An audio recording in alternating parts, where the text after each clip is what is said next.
Num cenário milenar, onde as linhas entre a moralidade e a depravação se entrelaçam, emerge uma narrativa do Antigo Testamento que desafia nossas concepções sobre escolhas, responsabilidade e as sombras que habitam os recantos mais profundos da humanidade. Este conto, muitas vezes negligenciado, revela-se como uma tapeçaria intricada de eventos que, apesar de distantes no tempo, ecoam de maneiras inquietantes em nossas próprias vidas. Ao adentrar a história sombria contida nos capítulos 19 a 21 do livro de Juízes, somos convidados a mergulhar numa jornada tumultuada, onde a ausência de regras, a desconexão de Deus e a sequência de decisões trágicas colidem em uma narrativa impactante. Este não é um relato para os fracos de coração, mas sim um chamado à reflexão sobre a natureza humana e as marcas indeléveis que nossas escolhas podem deixar nas teias do tempo. Prepare-se para uma viagem através das eras, onde cada palavra revelará camadas profundas de significado e desafiará sua compreensão convencional. Este é um convite para explorar o intrincado labirinto da moralidade, confrontar as consequências imprevisíveis das decisões humanas e, talvez, descobrir luz nas sombras mais densas da narrativa. Bem-vindo a uma história que transcende épocas, provocando reflexões que ressoam além do tempo e do espaço. Existe uma história no Antigo Testamento que, considero a mais perturbadora de toda a Bíblia e que poderia muito bem ser considerada imprópria para menores de idade. Então, antes de assistir a este vídeo, quero ter certeza de que você sabe que este vídeo não é adequado para todas as idades e pode muito bem desencadear algum tipo de trauma do seu passado.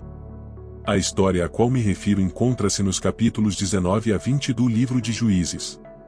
Muitas pessoas conhecem o capítulo 19, mas não leem o resto da história. Acredito que existem várias lições importantes que você e eu precisamos aprender com uma história tão perturbadora. Em primeiro lugar, vou contar a história para você da maneira mais dramática possível, e depois vou explorar as lições que acho que podemos aprender. Junte-se a mim em Juízes, capítulo 19.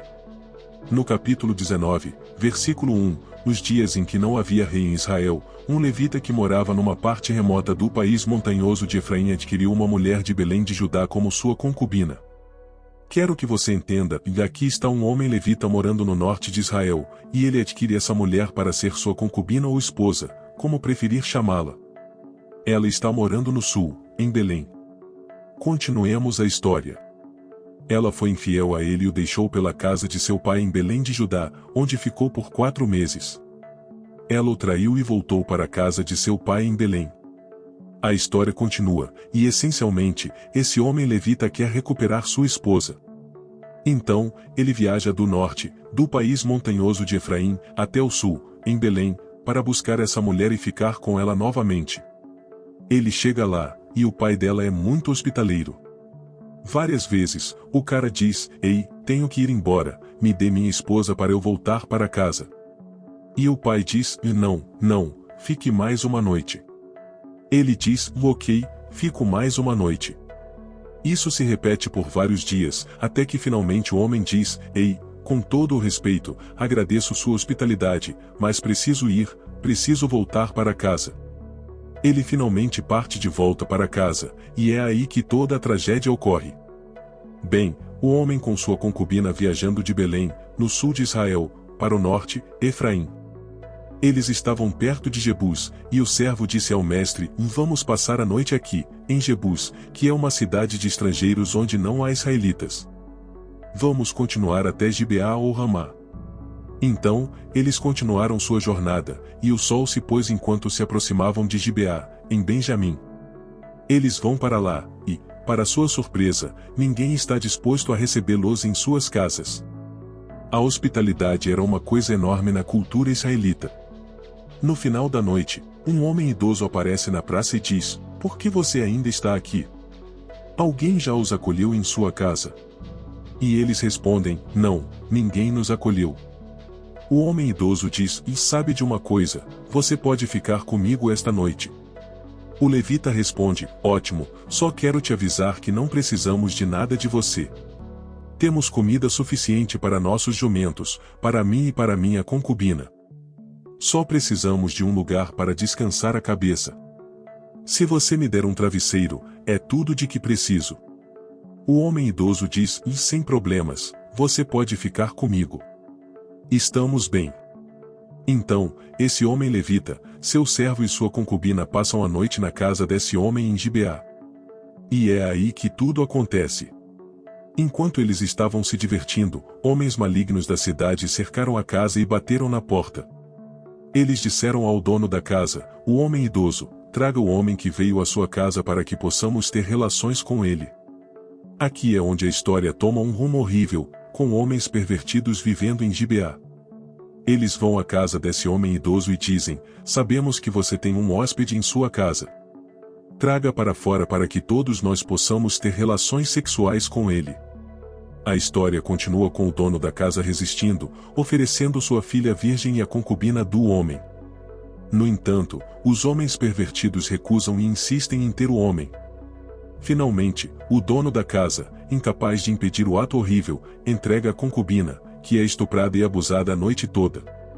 Ao amanhecer, eles a deixam ir, e ela retorna à casa do homem, onde desaba a porta, morrendo devido aos abusos.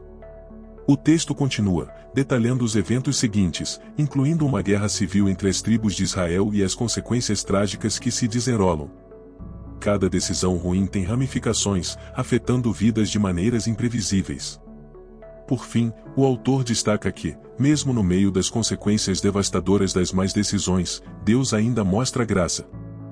E assim, a história se desenrola diante de nós, revelando as complexidades das escolhas humanas e suas consequências inevitáveis. Neste conto sombrio do Antigo Testamento, vemos a tragédia que se desdobra quando a ausência de responsabilidade, a desconexão de Deus e as más decisões convergem.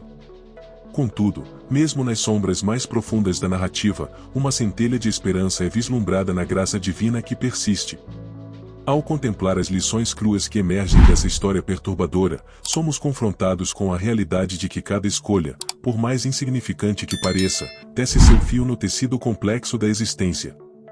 E, no eco do último versículo, que ressoa a ausência de rei em Israel, somos desafiados a considerar se, em nossas próprias vidas, estamos sendo guiados por princípios sólidos ou nos deixamos levar pelo que parece certo aos nossos olhos. Que este relato antigo, marcado por sombras e luz, permaneça conosco como um eco sutil, incitando-nos a ponderar sobre as ramificações de nossas escolhas, a necessidade de responsabilidade e a busca constante de uma conexão mais profunda, mesmo quando o mundo ao nosso redor parece desprovido de regras. Que a reflexão nos conduza à sabedoria, à compaixão e a uma jornada mais consciente no intricado caminho da vida.